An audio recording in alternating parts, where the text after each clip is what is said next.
Di tanah yang suci, bangsa yang pernah berjaya kini hidup di bawah kekuasaan asing.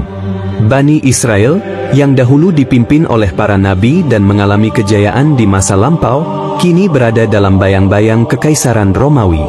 Segala harapan dan perjuangan mereka tampak seperti hanya sebuah kenangan yang jauh. Namun, meskipun dalam kondisi yang terjepit, sejarah bangsa ini terus berlanjut. Di bawah tekanan Romawi, mereka tetap berjuang, meskipun seringkali harus berhadapan dengan pengkhianatan, kebingungan, dan perpecahan. Pada akhir abad pertama SM, Palestina menjadi bagian dari wilayah kekuasaan Romawi yang luas, dan keadaan politik serta sosial di tanah ini mengalami perubahan besar. Bagaimana bangsa yang pernah berdaulat ini kini harus menanggung beban pemerintahan asing yang tidak hanya membawa penindasan tetapi juga merubah struktur kehidupan mereka? Mari kita gali lebih dalam mengenai kondisi Bani Israel di bawah kekuasaan Romawi. Sejak sekitar 63 SM, Palestina, yang dikenal juga dengan sebutan Judea, jatuh ke tangan Romawi setelah Pompeius Magnus, seorang jenderal Romawi, menaklukkan wilayah tersebut. Invasi ini bukanlah sekadar penyerbuan militer, tetapi juga sebuah perubahan besar dalam struktur politik dan sosial yang mendalam.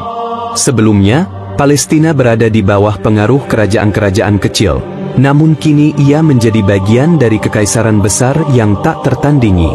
Pada awalnya, pengaruh Romawi terhadap wilayah ini tidak begitu tampak, namun seiring berjalannya waktu, kontrol mereka semakin menguat.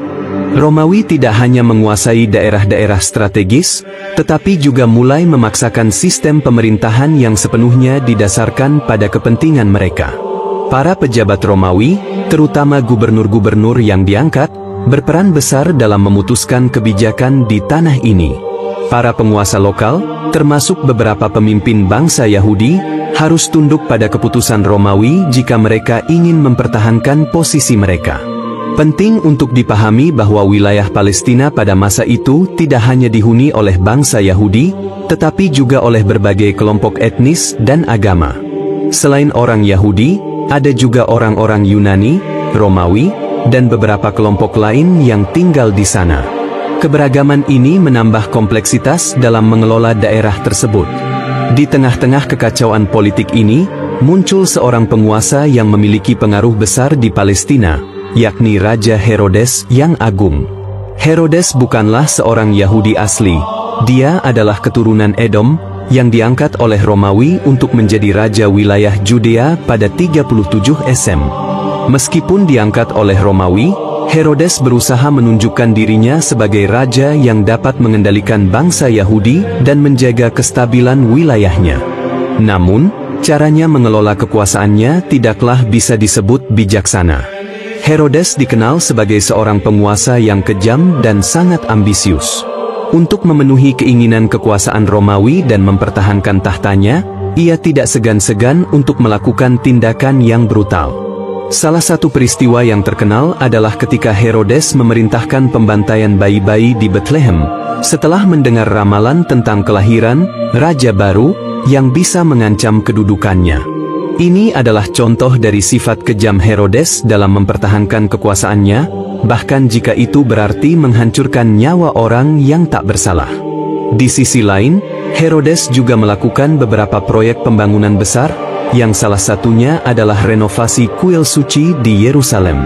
Ini adalah langkah yang diambil untuk mendapatkan dukungan dari rakyat Yahudi. Namun pada saat yang sama, ia juga menunjukkan bahwa pemerintahannya sepenuhnya tunduk pada kekuasaan Romawi, meskipun ia mencoba untuk menunjukkan citra sebagai pelindung tradisi Yahudi. Herodes memerintah dengan tangan besi dan seringkali harus menghadapi konflik internal, baik dengan kelompok-kelompok Yahudi yang menginginkan kebebasan lebih banyak, maupun dengan pihak Romawi yang menginginkan lebih banyak kendali atas wilayah tersebut. Tidak jarang, Herodes melakukan pembunuhan terhadap saudaranya, anak-anaknya, bahkan istri-istrinya demi mengamankan tahtanya. Salah satu dampak terbesar dari pemerintahan Romawi di Palestina adalah adanya pajak yang sangat tinggi. Romawi membutuhkan sumber daya untuk mendanai ekspansi dan operasi militernya yang luas, dan salah satu cara utama untuk mengumpulkan dana adalah melalui sistem pajak yang sangat menekan rakyat. Pajak yang dikenakan oleh Romawi sangat memberatkan masyarakat Yahudi. Mereka harus membayar pajak tanah, pajak perdagangan, pajak kepala, dan berbagai macam pajak lainnya yang cukup tinggi.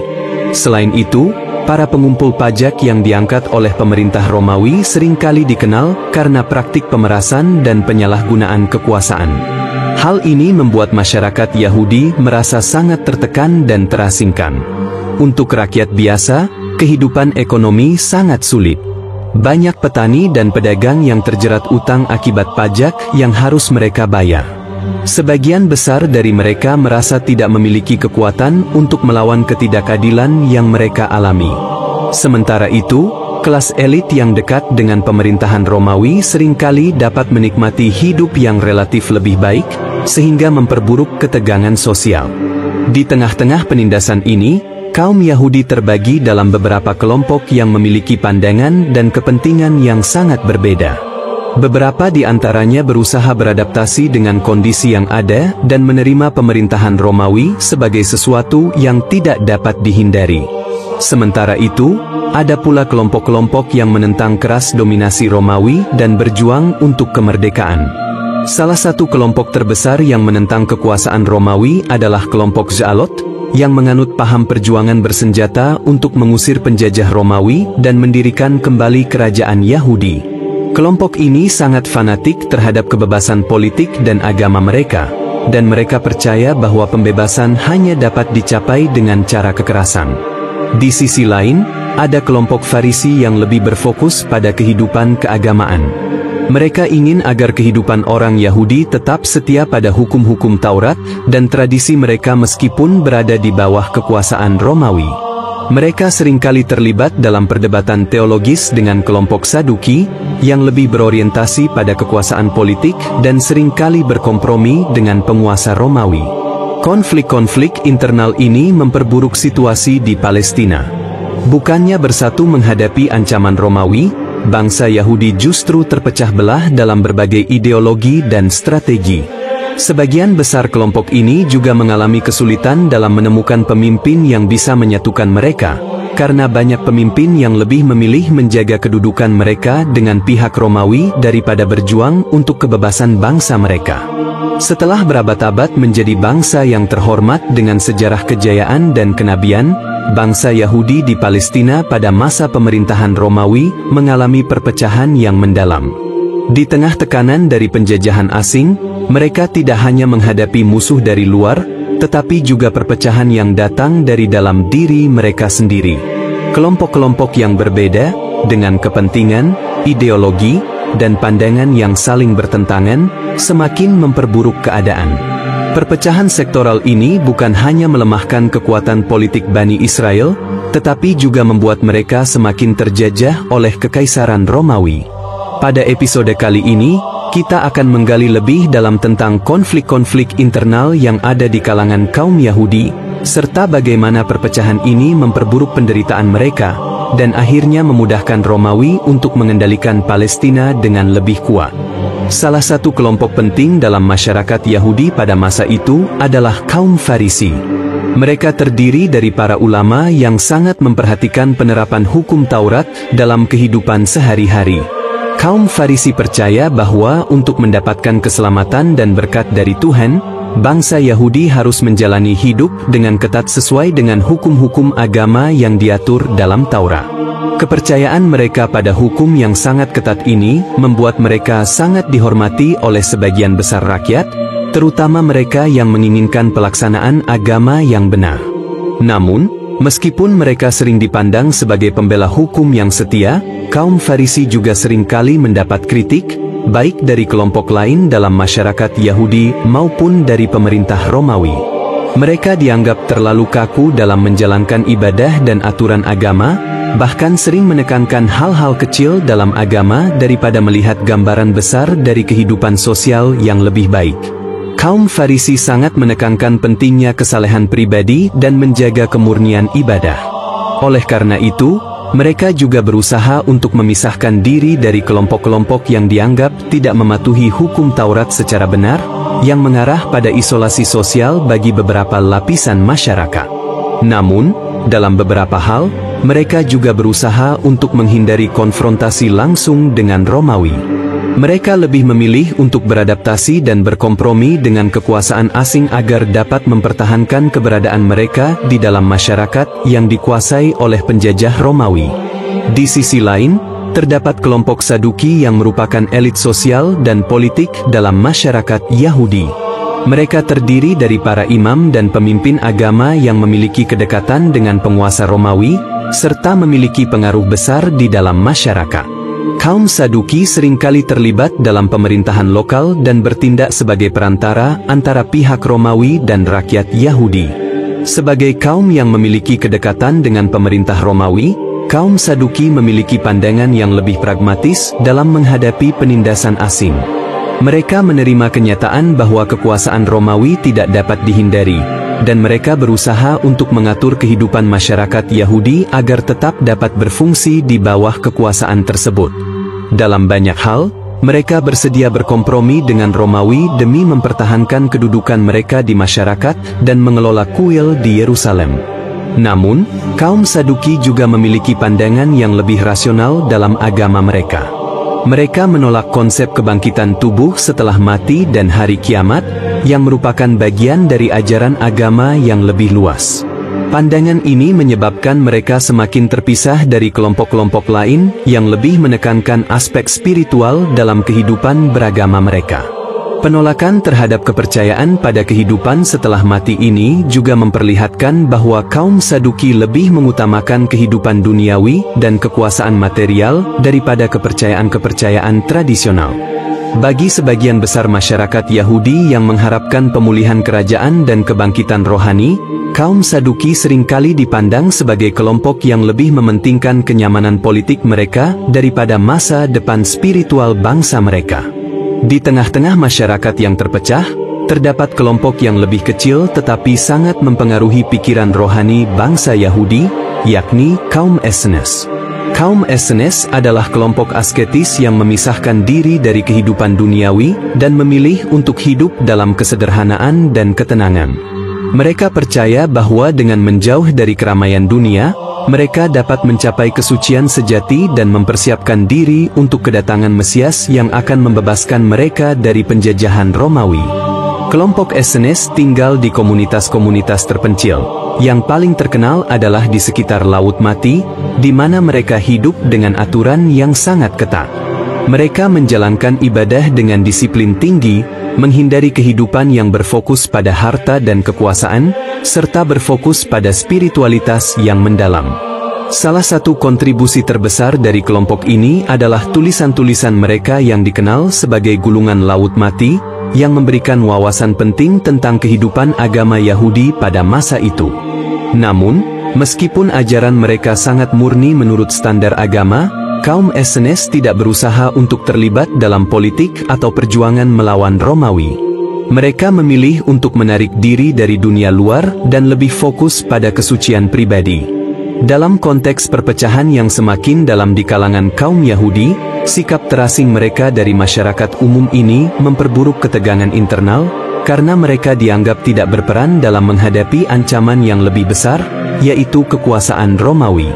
Di sisi lain, terdapat kelompok yang sangat berbeda, yaitu kaum Zelot.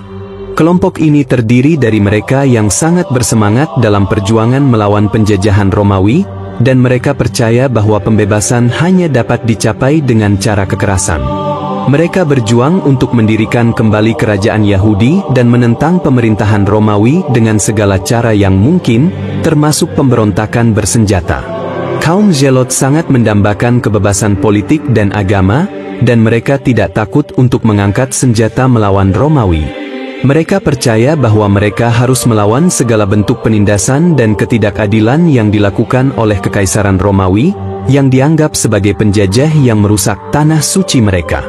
Salah satu peristiwa terbesar yang melibatkan kaum Zelot adalah pemberontakan Yahudi besar, 66-73 M, di mana mereka berperang melawan pasukan Romawi dalam upaya untuk membebaskan Judea. Namun, metode yang mereka gunakan, terutama kekerasan, membuat banyak kelompok lain di kalangan Yahudi merasa tidak setuju dengan perjuangan mereka. Selain itu, perjuangan militan ini justru memicu pembalasan dari Romawi yang akhirnya menghancurkan Yerusalem dan kuil suci pada tahun 70 Pemberontakan yang gagal ini menyebabkan banyak korban jiwa dan semakin mengisolasi kaum Zelot dari kelompok lainnya. Perpecahan sektoral yang terjadi di kalangan kaum Yahudi tidak hanya melemahkan persatuan mereka, tetapi juga membuat mereka semakin terjajah. Ketidakmampuan untuk menyatukan kekuatan di bawah satu visi bersama membuat Romawi lebih mudah mengendalikan mereka. Masing-masing kelompok Yahudi memiliki tujuan dan pandangan yang berbeda tentang bagaimana menghadapi kekuasaan Romawi, dan akibatnya, mereka sering terlibat dalam perdebatan dan konflik internal yang menguras energi mereka. Alih-alih bersatu dalam perjuangan melawan penjajahan Romawi, kaum Yahudi malah terpecah menjadi kelompok-kelompok kecil yang saling bertentangan. Kelompok Farisi, Saduki, Essenes, dan Zelot memiliki pandangan yang sangat berbeda tentang bagaimana seharusnya hidup dan berjuang. Perbedaan ini bukan hanya menghalangi tercapainya tujuan bersama, tetapi juga menghabiskan banyak waktu dan energi yang seharusnya bisa digunakan untuk melawan ancaman eksternal yang jauh lebih besar. Perpecahan internal ini membuat Romawi dapat mengendalikan Palestina dengan lebih mudah, karena mereka tahu bahwa tidak ada satupun kelompok Yahudi yang cukup kuat untuk menantang mereka secara bersamaan. Hanya dengan memanfaatkan perpecahan ini, Kekaisaran Romawi bisa lebih mudah mempertahankan kekuasaannya atas tanah suci yang penuh dengan ketegangan ini. Dalam setiap masa yang penuh penderitaan, bangsa yang terjajah seringkali menaruh harapan pada seorang penyelamat. Begitu pula dengan bangsa Yahudi di bawah kekuasaan Romawi. Meski mereka hidup dalam tekanan yang luar biasa, dengan pajak yang tinggi, ketidakadilan, dan perpecahan internal, harapan akan datangnya seorang pemimpin yang akan membebaskan mereka dari penjajahan tetap hidup.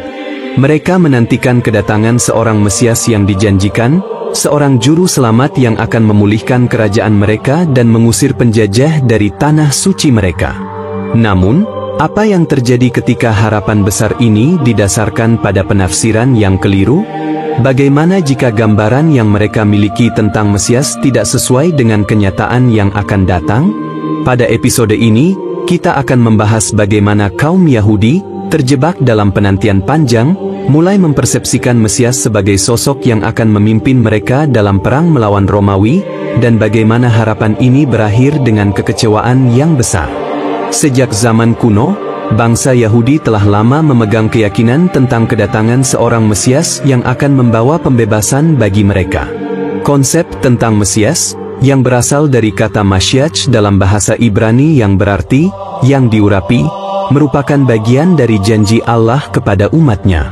Mesias dipahami sebagai seorang pemimpin yang diurapi oleh Tuhan untuk mengembalikan kejayaan bangsa Israel dan mendirikan kerajaan yang adil dan makmur. Bagi sebagian besar orang Yahudi, Mesias yang diharapkan adalah sosok pemimpin yang akan membawa mereka keluar dari penindasan, khususnya penindasan dari bangsa-bangsa asing seperti Romawi. Kepercayaan ini sangat dipengaruhi oleh berbagai nubuat dalam kitab suci mereka, seperti dalam kitab Yesaya, Yeremia, dan Zaharia, yang menggambarkan seorang raja yang akan datang dan memulihkan kedamaian serta keadilan di seluruh dunia. Mereka membayangkan Mesias sebagai seorang pemimpin politik dan militer yang kuat, yang akan memimpin pasukan Yahudi untuk mengusir penjajah Romawi dan mendirikan kembali kerajaan yang berdaulat. Harapan ini semakin berkembang di tengah penindasan Romawi yang semakin menekan. Pajak yang tinggi, pengaruh Romawi yang meresap dalam setiap lapisan kehidupan, dan penghinaan terhadap tradisi agama mereka membuat banyak orang Yahudi merasa bahwa satu-satunya jalan keluar adalah melalui kedatangan seorang Mesias yang akan memimpin pemberontakan. Mereka membayangkan sosok yang mampu mengalahkan pasukan Romawi dengan kekuatan militer, mengembalikan keagungan kerajaan Israel, dan menjadikan bangsa Yahudi sebagai bangsa yang berdaulat kembali. Kepercayaan akan kedatangan Mesias tidak muncul begitu saja. Nubuat-nubuat dalam kitab-kitab suci seperti Taurat dan Nabi-Nabi memberikan dasar yang kuat bagi harapan tersebut. Dalam kitab Yesaya, misalnya, ada ramalan tentang seorang raja yang akan datang dan memerintah dengan keadilan, membebaskan bangsa Israel dari penindasan, serta membawa kedamaian bagi umat manusia. Berikut ini beberapa kutipan yang menggambarkan gambaran Mesias menurut tradisi Yahudi. Yesaya 9:6-7. Sebab seorang anak telah lahir untuk kita, seorang putra telah diberikan kepada kita, dan pemerintahan ada di atas bahunya. Namanya adalah Ajaib, Penasihat, Allah yang perkasa, Bapa yang kekal, Raja damai. Pemerintahannya akan berkembang, dan damai sejahtera tidak akan berkesudahan. Zaharia 9:9, bergembiralah sangat, hai putri Sion, bersorak-sorailah, hai putri Yerusalem. Lihat, rajamu datang kepadamu, ia adil dan jaya, rendah hati dan mengendarai seekor keledai. Ramalan-ramalan ini menggambarkan sosok yang akan membawa pembaruan dan membebaskan umat Israel dari belenggu penjajahan.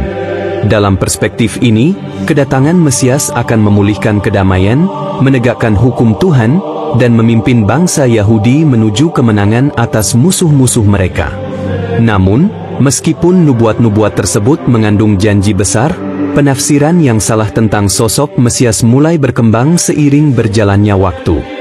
Banyak orang, terutama yang merasa tertekan oleh penindasan Romawi, menganggap bahwa Mesias adalah seorang pemimpin yang akan datang untuk memimpin mereka dalam pertempuran fisik dan politik melawan penjajah.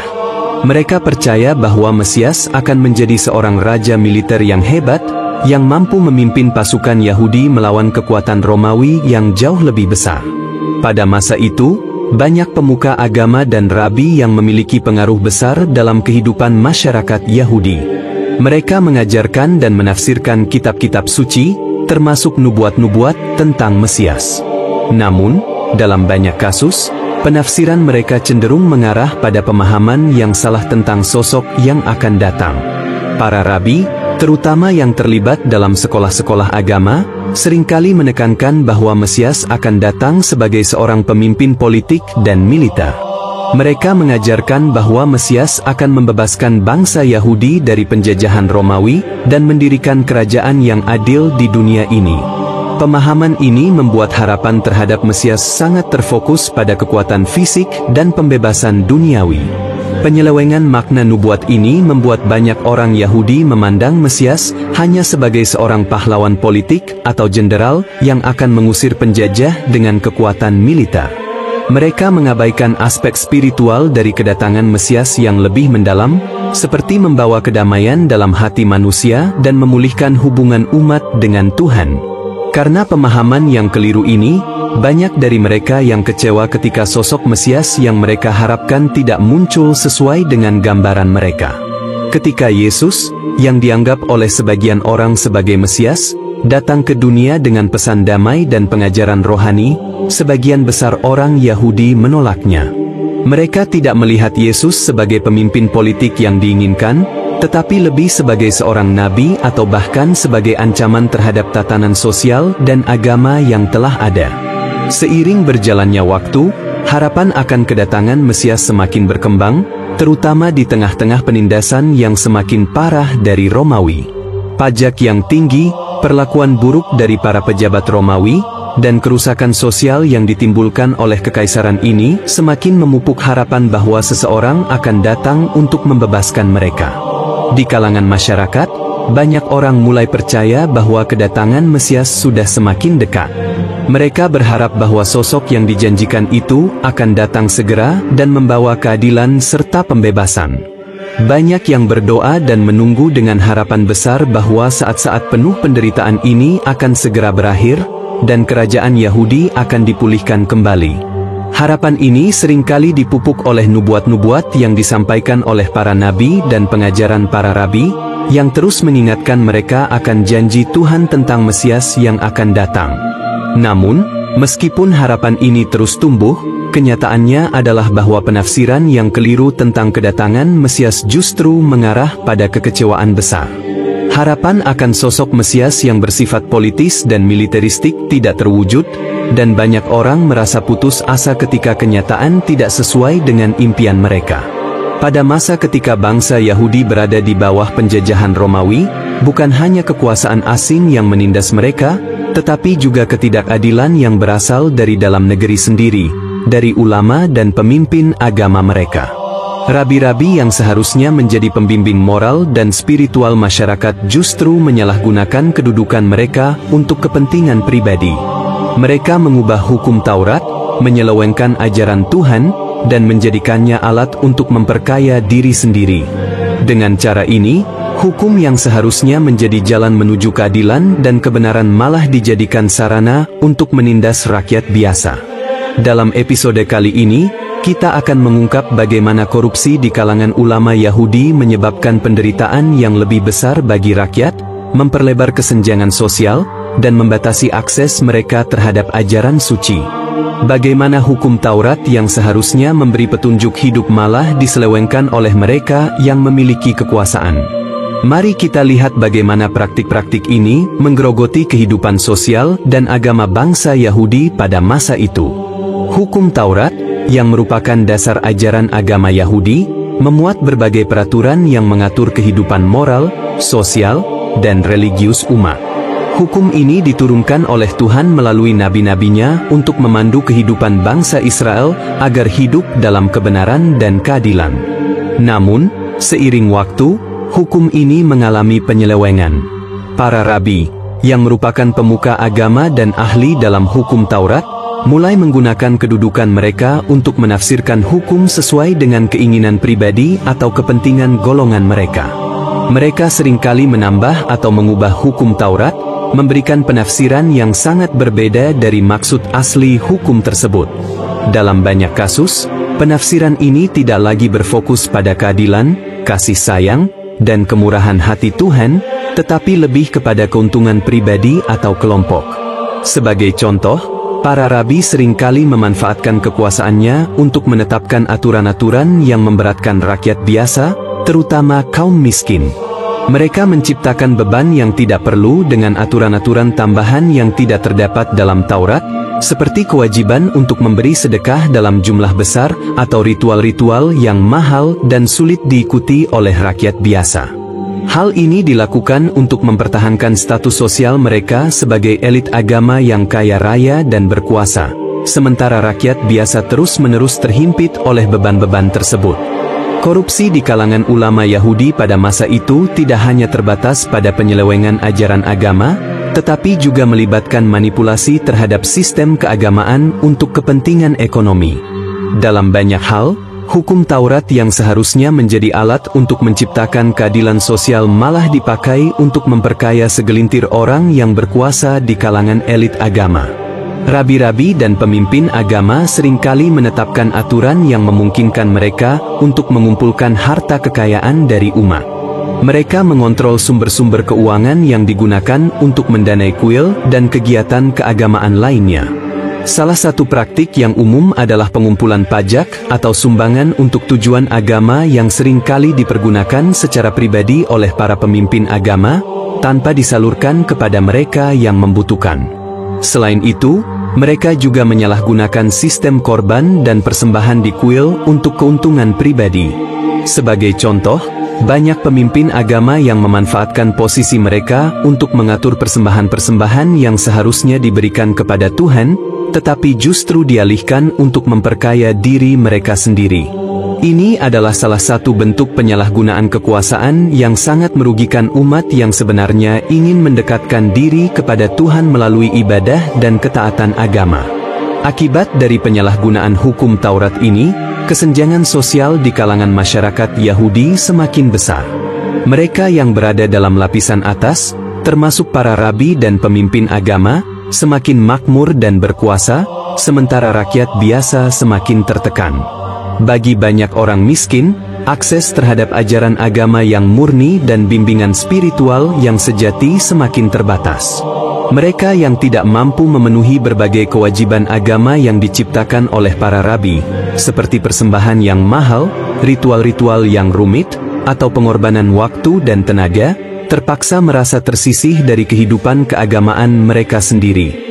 Para pemimpin agama yang seharusnya menjadi contoh hidup dalam kesederhanaan dan kebenaran justru semakin menjauhkan diri dari rakyat. Mereka lebih peduli dengan kenyamanan hidup mereka sendiri daripada mempedulikan nasib orang banyak. Sementara itu, masyarakat miskin merasa tidak ada jalan keluar dari penindasan, baik dari penjajahan Romawi maupun dari ketidakadilan yang mereka alami dalam kehidupan agama. Salah satu dampak paling buruk dari penyimpangan agama ini adalah bahwa banyak orang biasa yang kesulitan mengakses ajaran Taurat yang sebenarnya. Pada masa itu, hanya sedikit orang yang bisa membaca atau memahami kitab suci secara langsung, dan mereka yang memiliki kemampuan tersebut, terutama para rabi, mengontrol sepenuhnya interpretasi dari hukum Taurat. Bagi rakyat yang tidak terpelajar, hukum Tuhan menjadi sesuatu yang sulit dijangkau dan dipahami.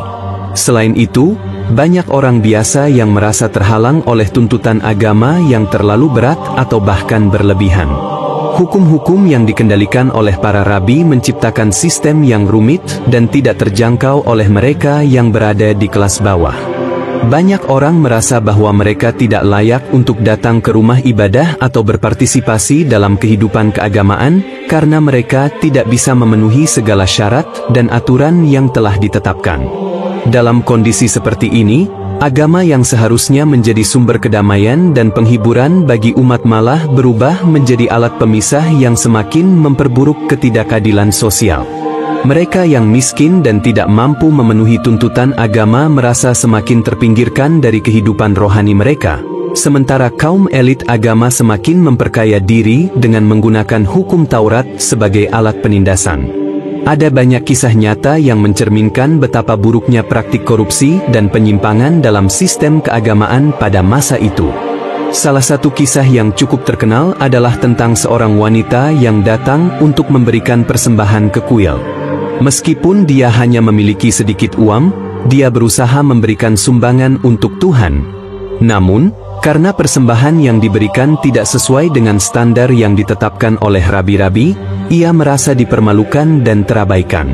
Kisah ini menggambarkan bagaimana orang miskin dan terpinggirkan sulit untuk mengakses ajaran agama yang seharusnya memberikan kedamaian bagi mereka. Sistem keagamaan yang dibangun oleh pemimpin agama telah menciptakan dinding pemisah yang mempersulit mereka yang ingin mendekatkan diri kepada Tuhan, sehingga agama menjadi sesuatu yang hanya bisa diakses oleh mereka yang memiliki kekayaan dan kekuasaan. Pada masa ketika bangsa Yahudi berada di bawah kekuasaan Romawi, kehidupan mereka semakin jauh dari ajaran yang diberikan oleh para nabi terdahulu. Seiring dengan meningkatnya tekanan politik dan sosial, banyak orang Yahudi yang mulai menyimpang dari nilai-nilai moral dan etika yang telah diwariskan kepada mereka. Akhlak dan moralitas mereka terdegradasi, dan kehidupan masyarakat yang dulu dipandu oleh ajaran Taurat dan hikmah para nabi, kini tergeser oleh praktik-praktik yang semakin jauh dari kebenaran. Praktik riba yang merajalela, penyimpangan seksual, serta budaya hedonisme yang berkembang pesat adalah sebagian dari dampak kemunduran moral yang terjadi. Tidak hanya itu, budaya Romawi yang hedonistik dan materialistik mulai merasuki kehidupan sehari-hari masyarakat Yahudi. Keinginan untuk mengejar kemewahan dan kenikmatan duniawi mulai menggantikan kepedulian terhadap keadilan sosial dan kewajiban agama. Dalam episode ini, kita akan membahas bagaimana kemunduran akhlak dan moral di kalangan masyarakat Yahudi pada masa itu menciptakan jurang pemisah yang semakin lebar antara mereka dengan ajaran-ajaran para nabi mereka. Salah satu praktik yang paling mencolok dan merusak moralitas masyarakat Yahudi pada masa itu adalah riba. Meskipun hukum Taurat dengan jelas melarang praktik riba terhadap sesama orang Yahudi, kenyataannya praktik ini justru semakin meluas.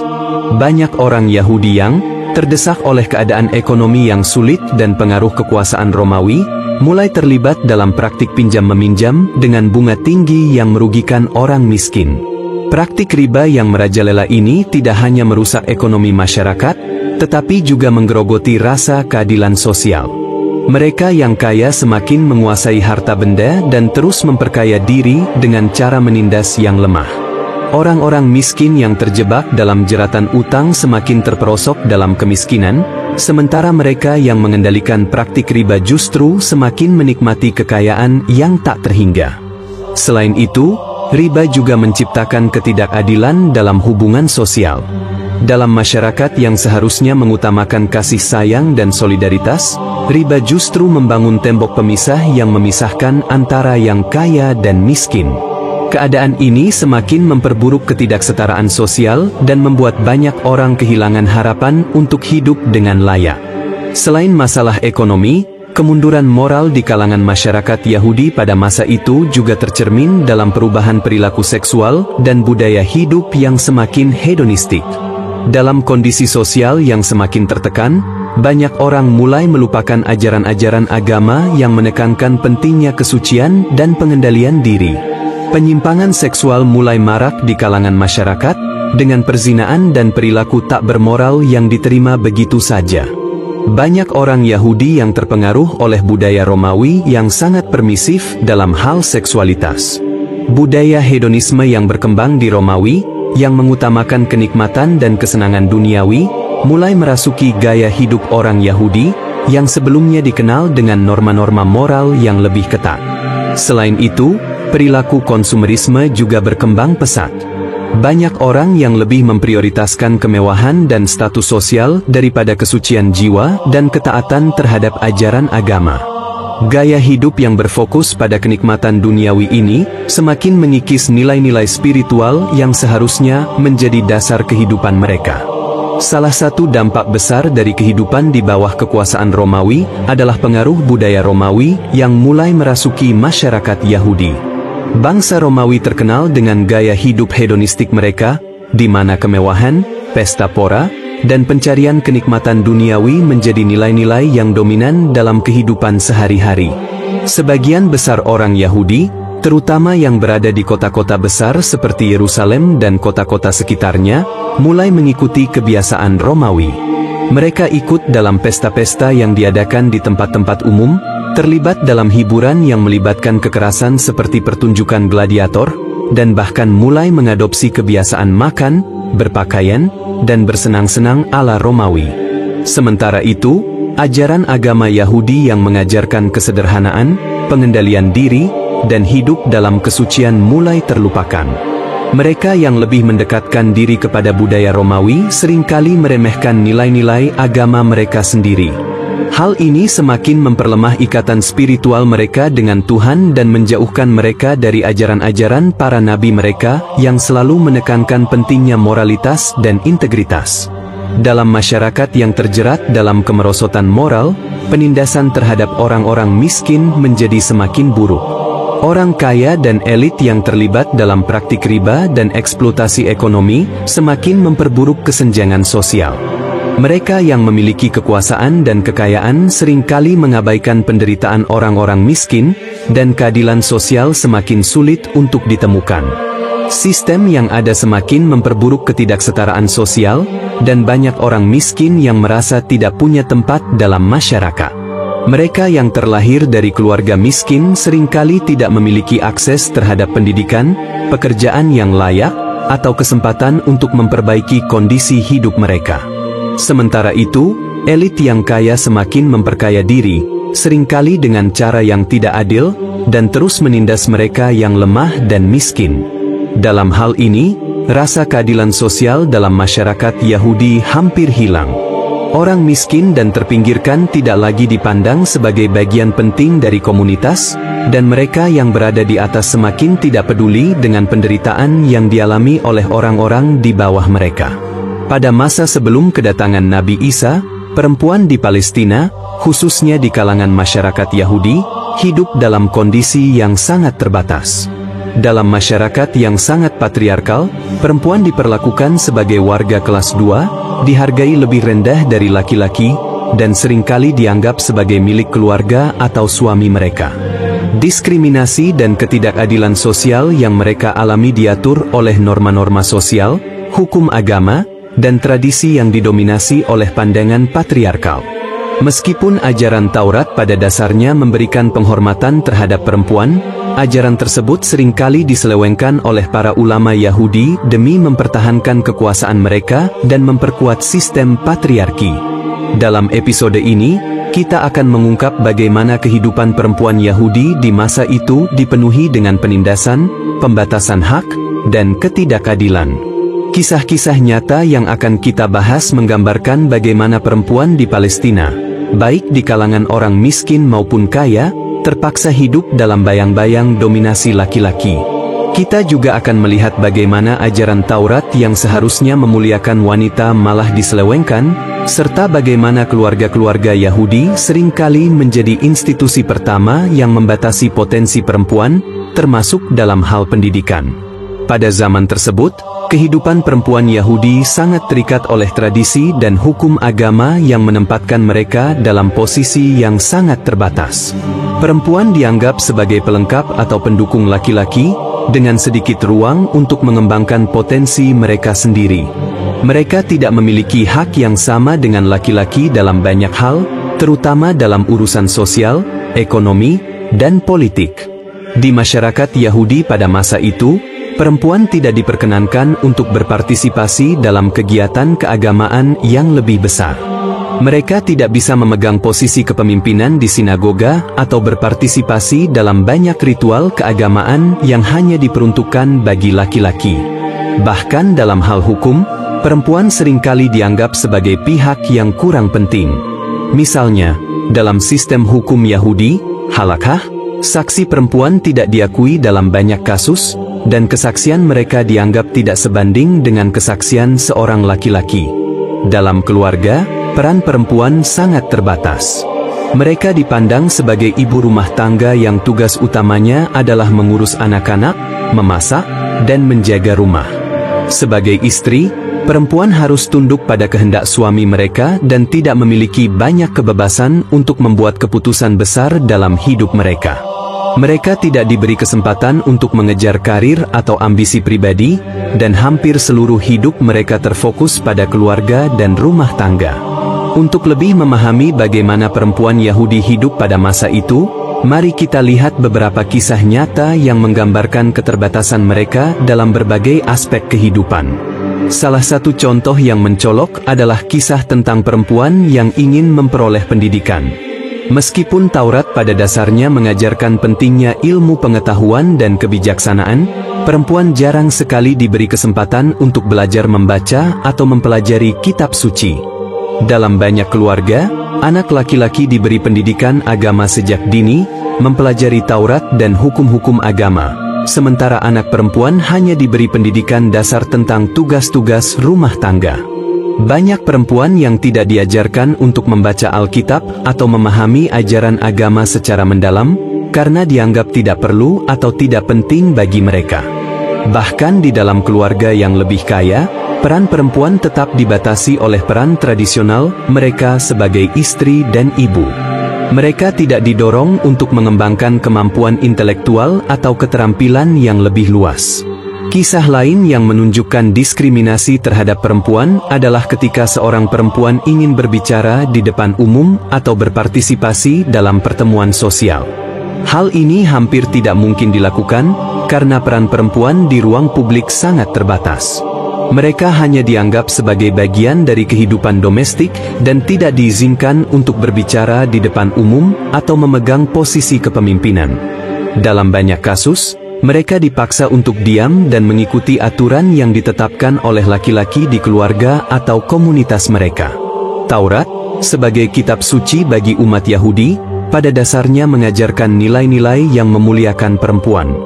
Dalam banyak ayat, perempuan diakui sebagai bagian penting dari kehidupan manusia dan diberi hak-hak tertentu. Misalnya, dalam cerita-cerita tentang tokoh wanita seperti Sarah, Rivka, dan Rachel, kita bisa melihat bagaimana perempuan dihargai dan dihormati, baik sebagai ibu maupun sebagai istri. Namun, meskipun ajaran asli Taurat memberikan penghargaan terhadap perempuan, para ulama Yahudi pada masa itu seringkali menyelewengkan makna ajaran tersebut untuk memperkuat sistem patriarki.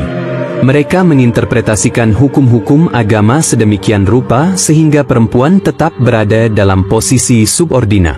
Misalnya, hukum tentang perceraian, yang seharusnya melindungi hak perempuan, seringkali disalahgunakan oleh para suami untuk menceraikan istri mereka tanpa alasan yang jelas, sementara perempuan tidak memiliki banyak hak untuk membela diri atau menuntut keadilan. Salah satu contoh lainnya adalah pembatasan peran perempuan dalam ibadah.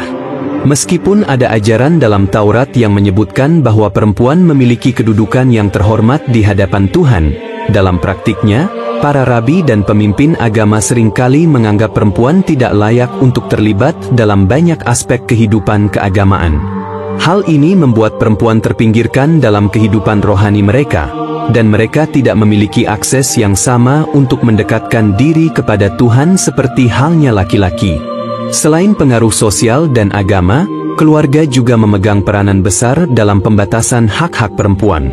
Dalam banyak keluarga Yahudi, pendidikan anak perempuan sangat terbatas. Anak laki-laki didorong untuk belajar agama dan hukum Taurat, sementara anak perempuan lebih fokus pada tugas-tugas domestik.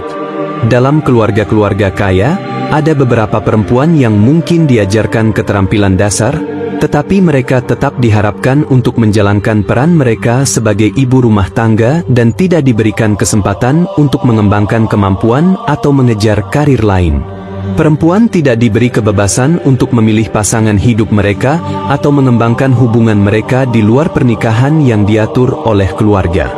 Mereka tidak memiliki kontrol atas masa depan mereka dan seringkali dianggap sebagai properti keluarga yang harus dijaga dan dilindungi, tetapi juga dibatasi dalam hal kebebasan pribadi.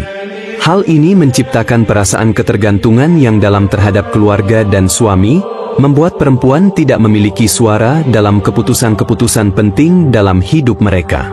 Di tengah masyarakat yang dilanda ketidakadilan sosial, diskriminasi terhadap perempuan, dan penyimpangan moral, lahirlah seorang wanita yang akan menjadi simbol keteguhan, kesucian, dan ketakwaan, Maria, ibu dari Nabi Isa.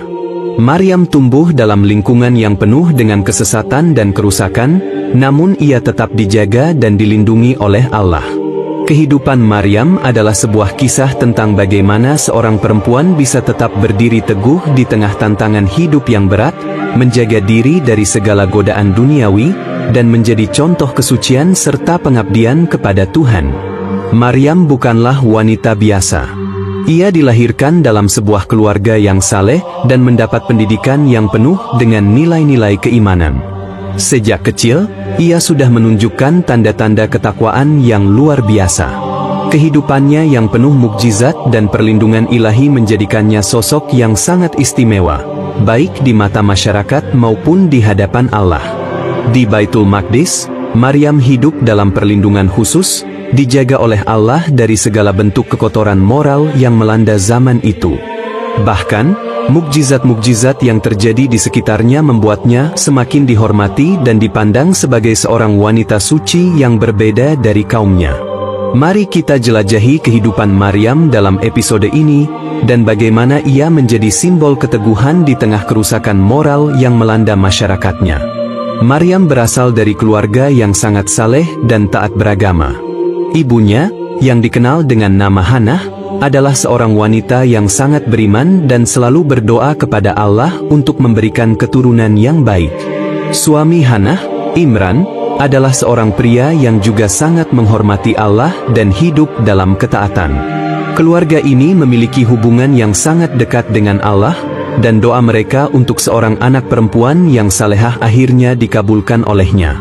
Hannah, ketika mengandung Maryam, berdoa dengan tulus agar anaknya kelak menjadi seorang wanita yang suci dan bisa melayani Tuhan. Dalam doanya, ia bernazar bahwa jika dikaruniai seorang anak, maka anak tersebut akan didedikasikan untuk melayani Allah di Baitul Maqdis. Allah pun mengabulkan doa ini, dan Maryam dilahirkan sebagai anak perempuan yang diberkahi. Sebagai anak yang lahir dalam keluarga yang sangat taat, Maryam tumbuh dengan pengajaran yang mendalam tentang agama dan nilai-nilai moral yang luhur. Sejak kecil, ia sudah diajarkan untuk mencintai Allah, menjaga kesucian hati, dan menjalani hidup dengan penuh kesabaran dan keikhlasan. Dengan dasar pendidikan yang kuat ini, Maryam tumbuh menjadi seorang perempuan yang sangat berbeda dibandingkan dengan banyak perempuan di sekitarnya yang hidup dalam keterpurukan moral dan sosial. Setelah dilahirkan, Maryam diberikan perlindungan khusus oleh Allah. Ia dibawa ke Baitul Maqdis, tempat ibadah yang suci, untuk dilayani dan dididik. Maryam dipilih untuk tinggal di sana, di bawah pengawasan dan perlindungan langsung dari para pemuka agama, termasuk Nabi Zakaria. Baitul Maqdis bukan hanya tempat ibadah yang penuh berkah, tetapi juga merupakan tempat yang jauh dari kebiasaan buruk dan kerusakan moral yang terjadi di luar sana. Kehidupan Maryam di Baitul Maqdis sangat berbeda dibandingkan dengan kebanyakan perempuan lainnya. Di tempat ini, ia tidak hanya dididik secara rohani tetapi juga dilindungi dari berbagai pengaruh buruk yang ada di masyarakat. Disinilah Maryam menjadi contoh perempuan yang hidup murni, menjaga kehormatan dirinya, dan mempersembahkan seluruh hidupnya untuk beribadah kepada Allah. Dalam Baitul Maqdis, Maryam memiliki tempat khusus yang dijaga oleh Allah. Ia tidak hanya mendapatkan perlindungan fisik, tetapi juga diberi kekuatan batin untuk tetap teguh dalam iman dan ketaatan. Allah menjaganya dari segala bentuk godaan duniawi yang bisa merusak kesucian hatinya. Kehidupannya yang penuh berkah membuatnya menjadi sosok yang sangat dihormati dan dihargai oleh masyarakat, terutama oleh Nabi Zakaria yang sangat mengagumi ketakwaan Maryam. Salah satu mukjizat yang menakjubkan dalam kehidupan Maryam adalah bagaimana makanan selalu tersedia untuknya. Ketika Nabi Zakaria yang menjadi penjaga dan pengawas Maryam mengunjungi tempat tinggalnya, ia sering menemukan bahwa Maryam memiliki makanan yang lebih dari cukup, meskipun tidak ada orang yang memberikannya. Hal ini menjadi tanda kekuasaan Allah yang melimpahkan rezeki kepada Maryam tanpa batas, meskipun secara fisik tidak ada sumber makanan yang jelas. Zakaria, yang terkejut melihat hal ini, bertanya kepada Maryam, "Dari mana kamu mendapatkan makanan ini?" Maryam dengan rendah hati menjawab, "Itu adalah rezeki dari Allah. Sesungguhnya Allah memberikan rezeki kepada siapa saja yang Dia kehendaki tanpa perhitungan." Mukjizat ini bukan hanya menunjukkan betapa Allah menjaga Maryam, tetapi juga menggambarkan betapa besar kasih sayang Allah terhadap hambanya yang taat dan menjaga kesucian. Makanan yang selalu tersedia untuk Maryam menjadi simbol dari keberkahan dan perlindungan ilahi, serta memperkuat keyakinan orang-orang yang menyaksikan keajaiban tersebut bahwa Allah Maha Pemurah dan Maha Penyayang. Nabi Zakaria adalah seorang nabi yang sangat menghormati dan mengagumi Maryam. Ia melihat betapa luar biasanya ketakwaan dan kesucian Maryam sejak ia pertama kali berada di Baitul Maqdis. Maryam adalah sosok yang begitu berbeda dengan perempuan-perempuan lainnya pada masa itu. Keteguhan hatinya dalam menjaga kesucian dan ketaatannya kepada Allah membuatnya menjadi teladan bagi banyak orang, termasuk Nabi Zakaria. Nabi Zakaria sendiri sudah berusia lanjut dan belum dikaruniai anak, dan ia seringkali merasa terinspirasi oleh keteguhan Maryam dalam menjalani kehidupan yang penuh tantangan. Maryam menjadi simbol dari kesucian dan keteguhan hati yang tak tergoyahkan, bahkan di tengah kerusakan moral dan sosial yang melanda zaman tersebut. Zakaria melihat bagaimana Maryam memegang teguh nilai-nilai agama dan menjaga dirinya dari segala bentuk kekotoran duniawi. Di tengah masyarakat yang penuh dengan ketidakadilan dan penyimpangan moral, Maryam muncul sebagai simbol dari keteguhan iman dan kesucian. Masyarakat pada masa itu, terutama di kalangan orang Yahudi, telah terjerumus dalam berbagai penyimpangan, baik dalam hal ajaran agama maupun dalam kehidupan sosial mereka. Praktik-praktik riba, ketidakadilan terhadap perempuan, dan korupsi agama adalah hal-hal yang merajalela. Namun, Maryam tetap teguh dalam menjaga nilai-nilai ketakwaan dan kesucian. Ia tidak terpengaruh oleh kerusakan moral di sekitarnya. Kehidupannya di Baitul Maqdis adalah contoh nyata dari seorang perempuan yang hidup dengan penuh pengabdian kepada Tuhan, jauh dari kebiasaan buruk yang ada di luar sana. Maryam menjadi simbol bahwa kesucian dan ketakwaan bisa bertahan meski di tengah-tengah dunia yang penuh dengan godaan dan keburukan.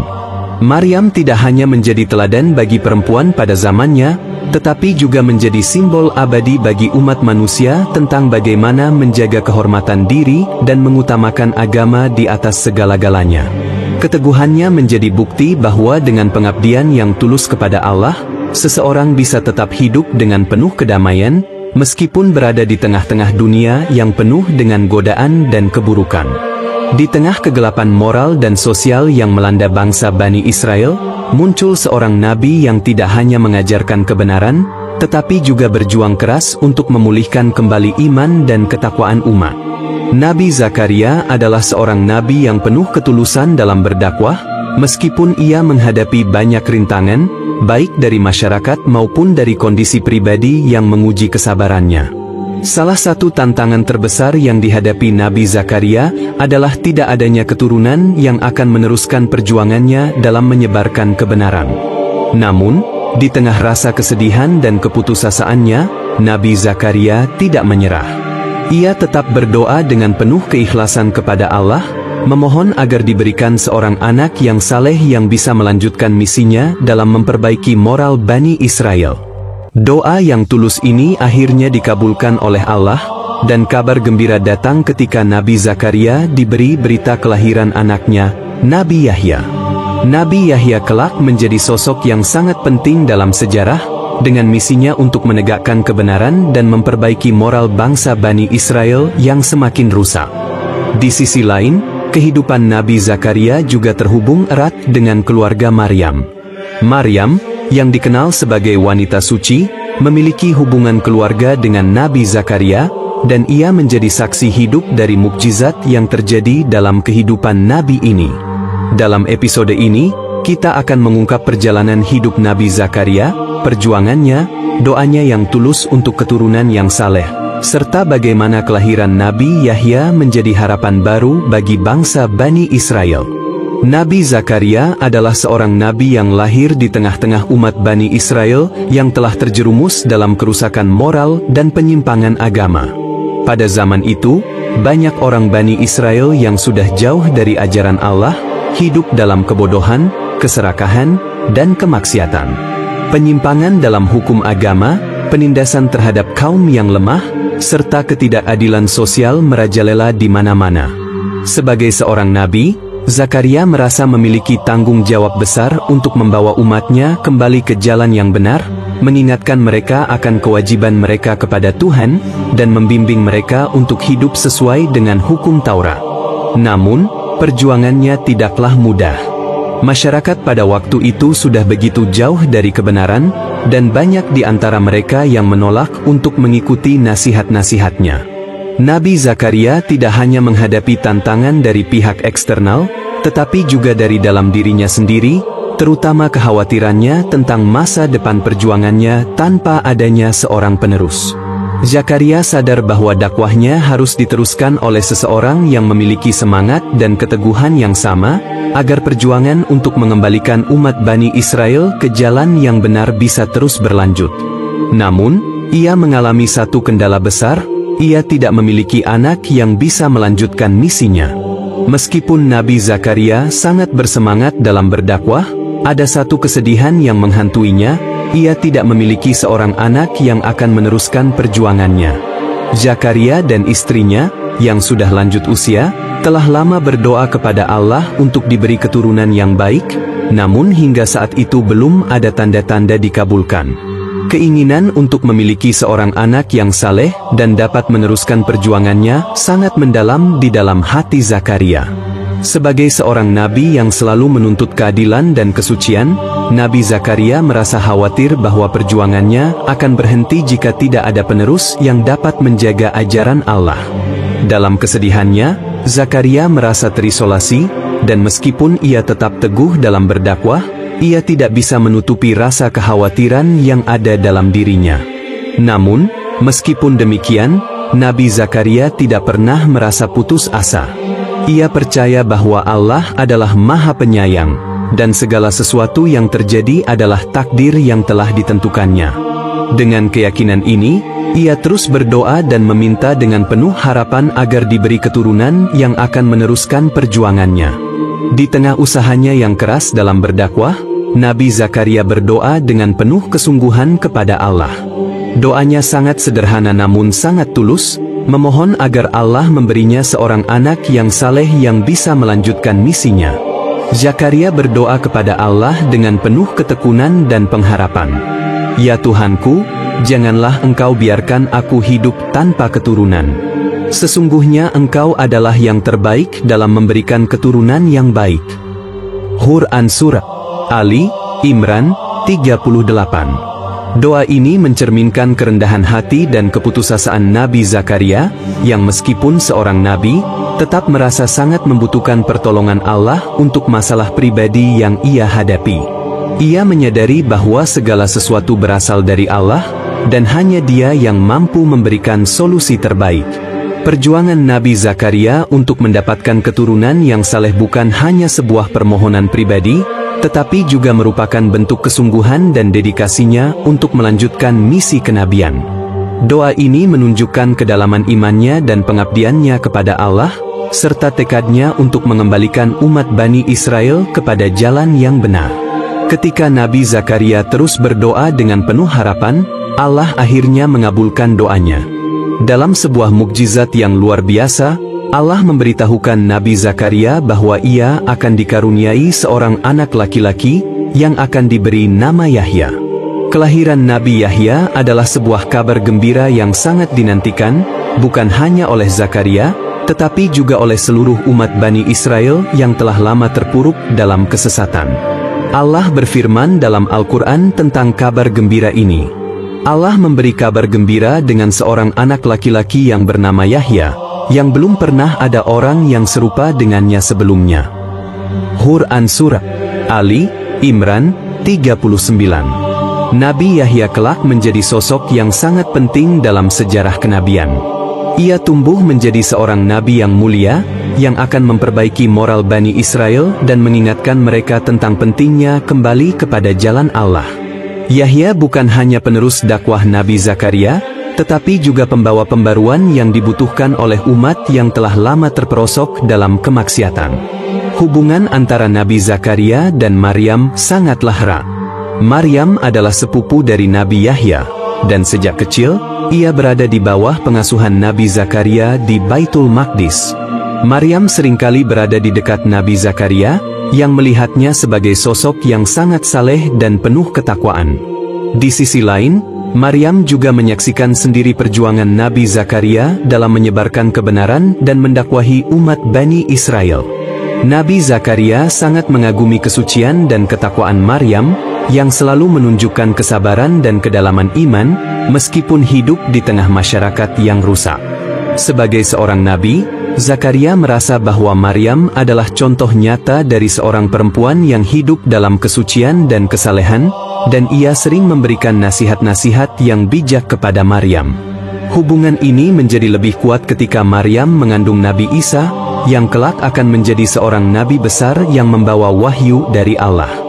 Di tengah harapan dan doa umat Bani Israel akan datangnya seorang pemimpin yang dapat membawa perubahan, kebenaran, dan keselamatan, terdapat sebuah kekuatan yang gelap yang berusaha menggagalkan segala perubahan. Pemimpin agama Yahudi, para rabi, yang seharusnya menjadi penjaga ajaran Tuhan, justru memilih untuk melindungi kepentingan dan kekuasaan mereka sendiri. Mereka terjebak dalam persekongkolan untuk menjaga status quo, bahkan dengan menghalangi setiap usaha yang mengancam kedudukan mereka. Ketika seorang nabi yang dijanjikan datang untuk membongkar kebusukan moral dan keagamaan yang berkembang, para pemimpin agama ini merasa terancam. Mereka tahu bahwa kehadiran seorang pemimpin yang mengungkapkan kebenaran akan mengguncang fondasi kekuasaan yang sudah mereka bangun selama ini. Oleh karena itu, mereka memilih untuk bekerja sama dengan kekuatan asing, dalam hal ini Kekaisaran Romawi, untuk mempertahankan posisi mereka. Dalam episode ini, kita akan mengungkapkan bagaimana rapat-rapat rahasia para rabi Yahudi dilakukan untuk mengendalikan umat, ketakutan mereka akan seorang nabi yang akan meruntuhkan sistem yang ada, dan bagaimana mereka bekerja sama dengan penjajah untuk tetap berkuasa. Para rabi Yahudi yang memimpin masyarakat pada masa itu tidak hanya memiliki peran agama, tetapi juga pengaruh yang sangat besar dalam aspek sosial dan politik. Mereka memiliki kedudukan yang tinggi dalam masyarakat Yahudi, dan ajaran serta interpretasi mereka terhadap Taurat menjadi dasar bagi kehidupan umat. Namun, seiring waktu, para rabi ini mulai menyalahgunakan kekuasaan mereka. Mereka tidak lagi menyampaikan ajaran dengan tulus, tetapi lebih berfokus pada bagaimana mempertahankan kontrol mereka atas umat. Di balik layar, diadakanlah pertemuan-pertemuan rahasia di antara para rabi untuk merencanakan langkah-langkah agar mereka tetap bisa mempertahankan status quo yang menguntungkan bagi mereka. Dalam rapat-rapat ini, mereka mendiskusikan bagaimana mengendalikan umat, menjaga ajaran yang sudah terdistorsi, dan menghalangi munculnya seorang pemimpin yang dapat membawa perubahan. Mereka tahu bahwa kedudukan mereka yang terhormat akan terancam jika ada seorang pemimpin yang muncul dengan misi untuk memperbaiki moral umat dan mengembalikan ajaran yang benar. Rapat-rapat ini menjadi wadah bagi mereka untuk menyusun strategi agar ajaran-ajaran yang sesat tetap bertahan. Mereka berusaha meyakinkan masyarakat untuk tetap patuh pada otoritas mereka, sambil berupaya mengeliminasi setiap ancaman terhadap kekuasaan mereka. Para rabi ini merasa sangat terancam oleh adanya seorang pemimpin yang mampu mengungkapkan kebusukan mereka dan mengembalikan umat kepada jalan yang lurus. Salah satu hal yang paling ditakuti oleh para rabi ini adalah kedatangan seorang nabi yang dijanjikan dalam kitab suci mereka, yang akan membongkar kebusukan moral dan spiritual yang telah berkembang dalam masyarakat. Mereka sadar bahwa jika seorang nabi datang, ia tidak hanya akan mengajarkan kebenaran, tetapi juga akan mengungkap segala penyimpangan yang dilakukan oleh pemimpin agama. Para rabi ini tahu bahwa mereka telah mengubah ajaran Taurat demi keuntungan pribadi dan untuk mempertahankan kedudukan mereka dalam masyarakat. Hukum Allah yang sebenarnya telah diselewengkan, dan mereka menggunakan agama untuk menindas rakyat serta memperkaya diri mereka sendiri. Jika seorang nabi yang sejati muncul dan menunjukkan kepada umat tentang ketidakadilan ini, maka kekuasaan mereka akan runtuh. Kehadiran seorang nabi yang berbicara dengan penuh keberanian tentang kebenaran dan keadilan akan meruntuhkan struktur yang mereka bangun dengan sangat rapuh. Mereka akan kehilangan pengaruh dan posisi yang selama ini mereka nikmati. Oleh karena itu, mereka mulai mencari cara untuk menghalangi kemunculan sosok yang mereka anggap sebagai ancaman terbesar bagi kekuasaan mereka.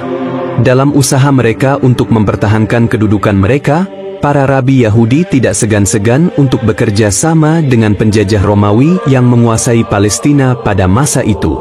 Kekaisaran Romawi, yang memiliki kekuasaan besar di wilayah tersebut, memberikan perlindungan kepada para pemimpin agama Yahudi yang bersedia bekerja sama dengan mereka. Romawi tahu bahwa dengan menjaga kedudukan para rabi dan elit agama, mereka dapat mengendalikan masyarakat Yahudi dengan lebih mudah. Para rabi ini, yang seharusnya menjadi penjaga ajaran Tuhan, justru bersedia bekerja sama dengan penjajah demi keuntungan pribadi. Mereka mengorbankan kepentingan umat demi mendapatkan dukungan dan perlindungan dari Romawi. Dalam hal ini, para pemimpin agama bukan hanya melawan kebenaran, tetapi juga mengkhianati umat mereka sendiri demi kelangsungan kekuasaan mereka.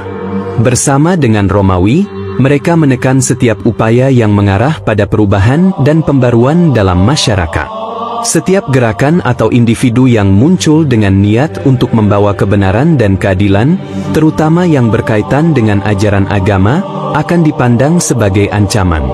Oleh karena itu, mereka berusaha menekan setiap potensi perubahan dengan cara yang sangat kejam, termasuk dengan menghentikan dakwah Nabi Isa yang mulai menyebar di kalangan umat Yahudi.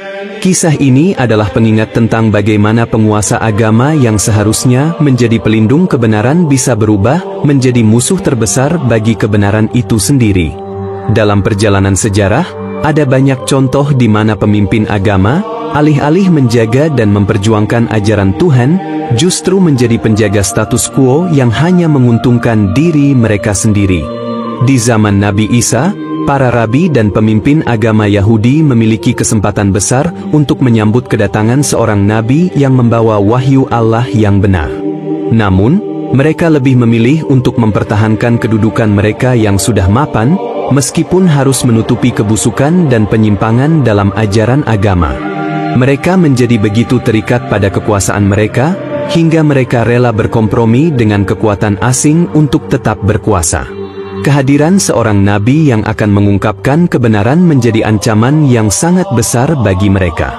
Nabi Isa, yang akhirnya datang dengan membawa wahyu dan ajaran yang benar, menjadi musuh bagi mereka. Alih-alih menerima dan mengikuti ajaran yang membawa kedamaian dan pembaruan moral, mereka memilih untuk menentangnya. Mereka lebih memilih mempertahankan sistem yang rusak daripada merubahnya demi kepentingan umat. Kehidupan para pemimpin agama ini mengajarkan kita tentang bahaya penyalahgunaan kekuasaan dan bagaimana seseorang bisa tersesat dalam jalan yang salah hanya demi mempertahankan kekuasaan pribadi. Mereka lupa bahwa tugas mereka seharusnya adalah menyampaikan kebenaran, bukan mempertahankan kebohongan demi kepentingan pribadi. Perjalanan hidup mereka menjadi pelajaran bagi kita semua tentang pentingnya menjaga integritas dan kejujuran, serta berpegang teguh pada kebenaran meskipun ada tantangan yang berat. Di tengah kesucian dan ibadah yang khusyuk, seorang wanita muda yang mulia, Maryam, menerima kabar yang tak terbayangkan oleh siapapun. Saat dirinya berada dalam keadaan yang penuh ketenangan, dalam kesendirian yang mendalam di tempat suci, datanglah seorang malaikat yang membawa wahyu yang akan mengubah hidupnya dan sejarah umat manusia selamanya. Malaikat Jibril, utusan Allah yang mulia, datang dengan berita yang mengejutkan dan penuh makna. Maryam, seorang perempuan suci, akan mengandung seorang anak yang tak biasa, seorang nabi yang akan menjadi pembawa cahaya dan perubahan besar bagi dunia. Namun, kabar tersebut tidak hanya membawa kegembiraan, tetapi juga ketakutan dan keraguan dalam hati Maryam. Bagaimana mungkin dia, seorang perempuan yang belum menikah, bisa mengandung seorang anak? Keteguhan iman dan kepercayaan Maryam akan ujian berat ini akan diuji, karena masyarakat yang akan dia hadapi tidak akan mengerti dan hanya bisa memandangnya dengan prasangka dan kebencian. Dalam episode ini, kita akan mengungkapkan dialog antara Maryam dan malaikat Jibril yang penuh makna, serta tantangan besar yang harus dihadapi Maryam setelah kabar gembira itu disampaikan kepadanya. Maryam, seorang wanita yang sangat saleh dan suci, telah menghabiskan sebagian besar hidupnya dalam kesendirian dan ibadah. Dia tinggal di tempat suci, Baitul Maqdis, di bawah perawatan Nabi Zakaria. Maryam sangat tekun dalam menyembah Allah, memusatkan hatinya hanya untuknya, dan berusaha menjauh dari segala bentuk duniawi. Hidupnya adalah sebuah contoh dari kesucian dan keteguhan iman. Suatu hari, saat ia sedang beribadah di tempatnya, datanglah sebuah peristiwa luar biasa yang mengubah segala sesuatu. Malaikat Jibril, dengan rupa yang menakjubkan, muncul di hadapannya. Kunjungan malaikat ini adalah sebuah hal yang sangat jarang terjadi, dan bahkan bagi seorang wanita saleh seperti Maryam, hal ini tentu saja merupakan kejadian yang menegangkan dan mengejutkan.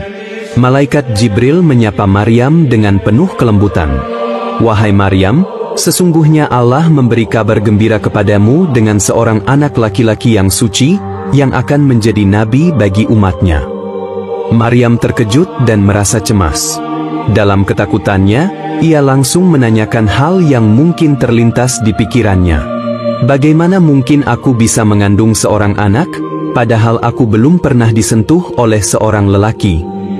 Malaikat Jibril, yang datang dengan wahyu dari Allah, dengan tenang menjawab kebingungannya. "Demikianlah yang dikehendaki Allah. Allah menciptakan apa yang Dia kehendaki. Ketika Allah menghendaki sesuatu, cukup baginya untuk berkata, 'Kun, jadilah,' maka jadilah itu." Dialog ini menegaskan bahwa ini adalah kehendak Allah yang Maha Kuasa, dan tidak ada yang mustahil baginya. Malaikat Jibril memberi penjelasan kepada Maryam bahwa dia akan mengandung dengan cara yang luar biasa, tanpa melalui hubungan suami istri, dan anak yang dikandungnya nanti akan menjadi seorang nabi yang memiliki misi besar dalam sejarah umat manusia. Maryam yang awalnya ketakutan dan terkejut, kini mulai merasakan kehadiran Allah yang begitu kuat dan lembut melalui wahyu ini.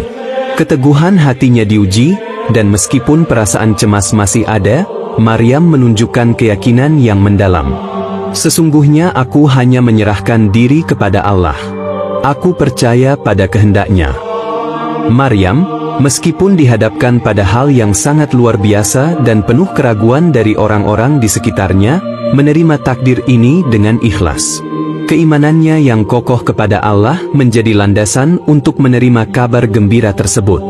Kabar gembira yang disampaikan oleh malaikat Jibril kepada Maryam bukanlah hal yang biasa bagi banyak orang.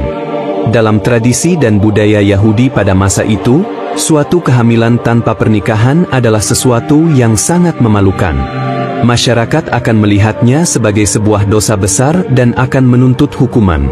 Maryam, seorang perempuan yang dikenal sangat saleh, akan langsung menjadi sorotan tajam dari masyarakat.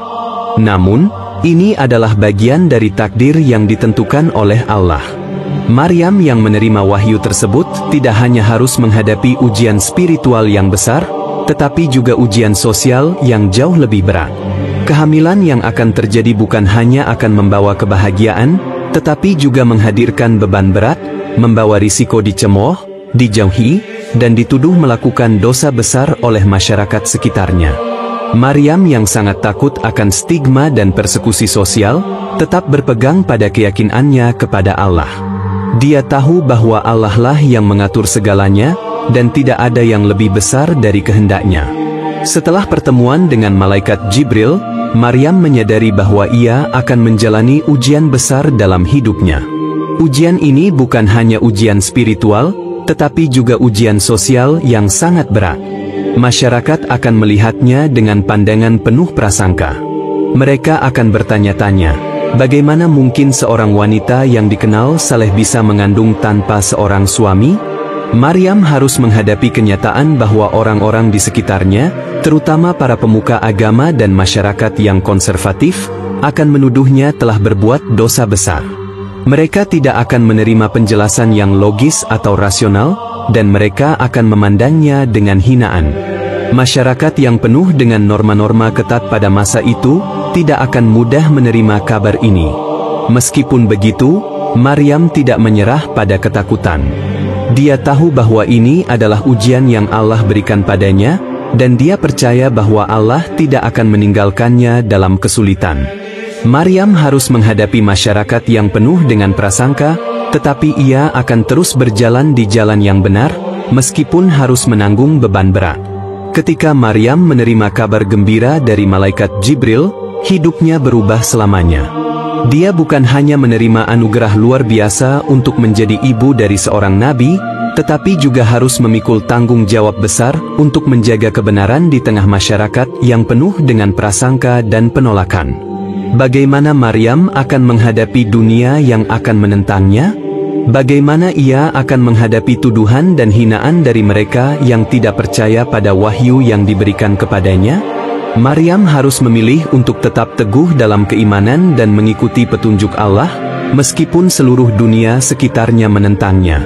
Keberanian dan keteguhan hatinya akan menginspirasi banyak orang di masa depan, dan dia akan menjadi contoh nyata tentang bagaimana seseorang bisa tetap berserah diri kepada Allah dalam menghadapi ujian yang luar biasa.